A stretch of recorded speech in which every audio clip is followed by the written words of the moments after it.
Alhamdulillah, Alhamdulillah, Alhamdulillahilladzi khalaqal mauta wal hayata liyabluwakum ayyukum ahsanu amala. Ashhadu an la ilaha illallah wa ashhadu anna Muhammadan Rasulullah. Allahumma salli wa sallim ala sayyidina Muhammad wa ala alihi wa ashabihi ajma'in. Faya ibadallah, usikum wa nafsi bitaqwallah, faqad fazal muttaqun. Faqala Allah Ta'ala fi kitabihil Qur'anil Karim, a'udzu billahi as-sami'il 'alim minasy syaithanir rajim. Bismillahirrahmanirrahim. Ya ayyuhalladzina amanu taqullaha haqqa tuqatih wa la tamutunna illa wa antum muslimun. Shadaqallahul azim wa sadaqa rasuluhun nabiyyul karim wa nahnu ala dzalika minasy syahidin wasyakirin walhamdulillahi rabbil alamin. Jamaah sidang pendengar salat Jumat yang insyaallah senantiasa dimuliakan oleh Allah Subhanahu wa taala. Kembali kita bersyukur kepada Allah Subhanahu wa taala dengan mengucapkan alhamdulillah dan kemudian mengaplikasikan, menerapkan tanda syukur itu, yaitu dengan menggunakan segala nikmat dan pemberian Allah Subhanahu wa taala itu ke jalan yang diridhai, ke jalan yang disukai oleh Allah Subhanahu wa taala. Setidaknya hari ini kita masih diberikan nikmat hidayah.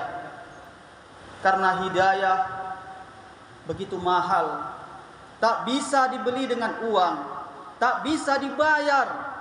Meskipun uang kita banyak, uang kita mencapai triliunan, dapat membeli segalanya, dapat membeli semuanya, tetapi belum sanggup, belum tentu mampu untuk membeli nikmat hidayah. Nabi Nuh alaihissalam, seorang Nabi Allah, seorang utusan Allah, bahkan anaknya sendiri bernama Kan'an tidak mendapatkan hidayah. Kalau kita flashback ke sejarah, banjir yang sangat besar yang terjadi di Aceh Tamiang, mungkin saudara masih ingat, di tahun 2006, yaitu banjir bandang. Yang sebelumnya di tahun 2004 terjadi banjir tsunami. Bahkan dulu kabarnya tahun 96 juga pernah terjadi banjir. Sehebat apapun banjir yang pernah terjadi di daerah kita ini, tidak ada satupun banjir yang dapat mengalahkan hebatnya, dahsyatnya banjir yang terjadi di zaman Nabi Nuh alaihissalam. Ketika itu Nabi Nuh memanggil anaknya, "Sini nak, sini Kan'an, kamu akan mati, kamu nggak bisa lari." Tapi si Kan'an anaknya menjawab, "Tidak wahai ayahku, aku akan pergi ke tempat yang tinggi, aku akan lari ke gunung-gunung, aku akan selamat." Akhirnya Kan'an mati dalam keadaan kafir, mati dalam keadaan tidak mengakui ayahnya sebagai nabi, tidak mengakui Allah sebagai Tuhan. Nabi Lut alaihissalam, istrinya sendiri juga tidak mendapatkan hidayah. Bahkan Nabi Muhammad sallallahu alaihi wasallam, pamannya sendiri bernama Abu Lahab dan Abu Jahal juga tidak mendapatkan hidayah. Ini bukti bahwasanya hidayah mahal. Maka ketika ada dalam satu keluarga itu 5 orang bersaudara, belum tentu 5-5-nya mendapatkan hidayah. Setidaknya hari ini kita bersyukur masih Allah berikan hidayah. Karena hidayah tak mampu kita beli dengan uang, tak mampu kita bayar. Jamaah sidang pendengar salat Jumat yang dimuliakan oleh Allah Subhanahu wa taala, bersalawat kepada Rasulullah sallallahu alaihi wasallam dengan ucapan Allahumma shalli ala sayyidina Muhammad wa ala ali sayyidina Muhammad. Semoga dengan banyak membaca selawat kepada beliau nantinya kita mendapatkan syafaatul uzma, pertolongan yang besar di yaumil kelak. Amin amin ya rabbal alamin. Kami selaku khatib mengajak hadirin sekalian khususnya pribadi agar sama-sama terus-menerus meningkatkan iman dan ketakwaan kita kepada Allah Subhanahu wa taala. Apa itu iman? Apa itu takwa? Hari ini khatib coba menerangkan dengan singkat. Ketika ada informasi bahwasanya besok hari Senin akan ada razia di Kuala Simpang, maka di saat itu kita percaya, itulah namanya iman. Setelah kita percaya, ketika hendak melewati kota, kita mempersiapkan helm, mempersiapkan STNK, mempersiapkan SIM, mempersiapkan kelengkapan dalam berkendara, safety ready. Itulah namanya takwa. Maka antara iman dan takwa ini tidak bisa dilepaskan. Takwa adalah melakukan, menjalankan segala apa yang diperintahkan Allah dan menjauhi segala yang dilarang oleh Allah. Iman huwa qaulun bilisani, yang diucapkan di mulut mengucapkan asyhadu alla ilaha illallah, percaya bahwasanya tiada Tuhan selain Allah. Kemudian membenarkan dengan hati, setelah hati percaya benar, kemudian melakukan dengan tindakan. Sementara dalam kitab I'anatul Talibin dijelaskan, takwa itu berasal dari huruf takwanya itu sendiri, di mana huruf takwa ada 4, huruf ta, huruf ko, huruf wa, dan huruf iya. Apa itu tanya? Tanya adalah tawadu. Apa itu konya? Konya adalah qanaah.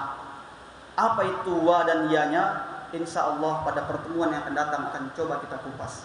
Jamaah sidang pendengar salat Jumat yang dimuliakan oleh Allah Subhanahu wa taala. Dalam kehidupan ini, tentu kita tidak lepas dari segala macam ujian dan cobaan. Dalam hidup ini, tentu kita tidak lepas dari segala macam bentuk kesulitan. Bahkan tidak sedikit di antara kita yang menghadapi masalah. Tapi apapun itu masalahnya, akan ada selalu jalan yang Allah berikan untuk manusia itu agar dapat melalui segala masalahnya. Ada ayat yang sangat indah dalam surah Al-Baqarah. Surah yang kedua, yang pertama ada surah Al-Fatihah, yang kedua ada Al-Baqarah pada ayat yang ke-45. Di sini Allah berikan kabar yang sangat luar biasa bagi orang yang ketika ditimpa cobaan, ditimpa masalah, ditimpa ujian, kesulitan hidup. Apa kata Allah? Wasta'inu bis-sabri was-shalah. Ista'ana yasta'inu. Ini asal kalimatnya. Apakah ada kalimat yang hampir sama kita dengar? Tentu. Yang itu merupakan rukun dalam sholat, yaitu Al-Fatihah.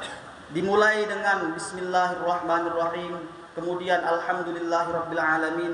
Pada kalimat yang selanjutnya akan jumpa Iyyaka na'budu, hanya kepadamu kami menyembah, wa iyyaka nasta'in, dan hanya kepadamu kami memohon pertolongan.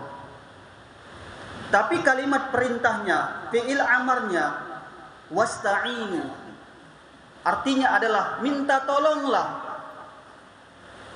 Dengan apa kita minta tolong? Bis-sabar, dengan sabar. Sabar dulu. Setelah mampu bersabar, baru kemudian was-shalah, laksanakan yang namanya sholat. Semua orang pasti bisa melaksanakan yang namanya sabar, karena sabar sudah dari kecil diajarkan orang tua kita. Nasi belum masak, orang tua ngomong sabar ya nak. Bahkan orang yang bukan beragama Islam pun mampu untuk bersabar, karena sabar itu dilakukan oleh semua orang. Tetapi belum tentu setiap orang yang bisa melakukan kesabaran dapat melakukan yang namanya sholat. Kata Allah dengan ayat yang sangat indah, apapun masalah, apapun ujian, jadikan sabar dan sholat sebagai penolong. Minta tolonglah dengan sabar dan sholat. Jamaah sidang pendengar, salat Jumat yang dimuliakan oleh Allah Subhanahu wa taala. Kalau hidup terasa begitu menyulitkan, jadikan Allah sebagai Tuhan semesta alam.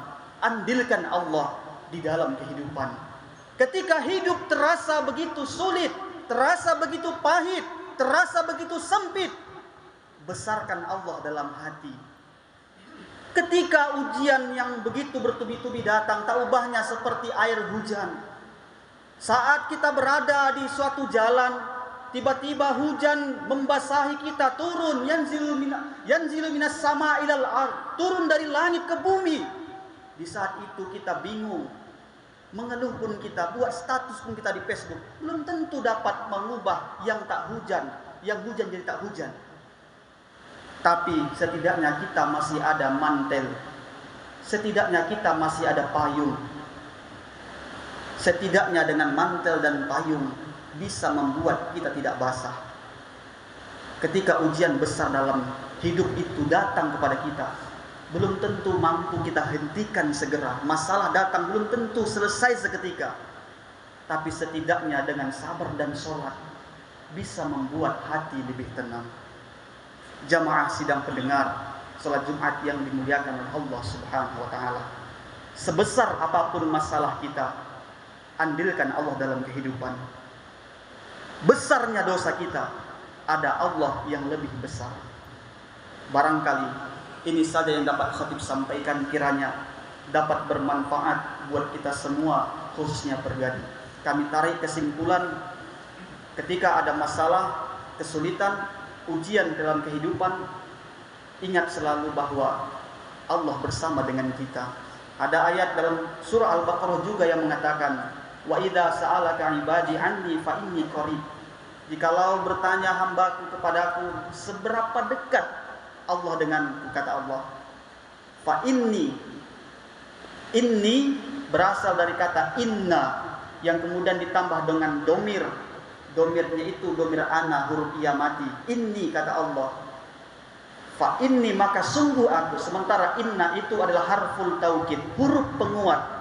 Yang dalam kitab Kawaakib Durriyah, ketika Allah memakai harful taukid dalam Al-Quran, berarti ada keseriusan, ada kesungguhan, ada penguatan. Apabila ada yang bertanya seberapa dekat aku dengan hambaku, kata Allah, fa inni qarib, maka sungguh aku sangat dekat. Bahkan ulama mengatakan kedekatan kita dengan Allah bahkan lebih dekat daripada urat leher kita. Makanya ketika sebelum sholat, yang pertama sekali kita lakukan adalah beriman, percaya dulu kepada Allah. Gak sah sholat seseorang kalau belum beriman. Alladzina yu'minuna bil ghaibi, beriman dulu kepada yang gaib. Siapa itu yang gaib? Itulah rukun iman yang 6. Baru kemudian wa yuqimunas shalah. Makanya rukun sholat yang pertama adalah niat. Tak sah sholat seseorang kalau belum meniatkan karena Allah Subhanahu wa taala. Jamaah sidang pendengar salat Jumat yang dimuliakan Allah Subhanahu wa taala. Mudah-mudahan apa yang dapat khatib sampaikan pada Jumat kali yang berbahagia ini dapat kiranya bermanfaat buat kita semua, khususnya pribadi. Amin amin ya rabbal alamin. Barakallah li wa lakum fil Qur'an azimil karim wa nafani wa iyyakum bima fihi minal ayati wa dzikril hakim. Wa taqabbalallahu minna wa minkum tilawatahu. Innahu huwas samiul alim.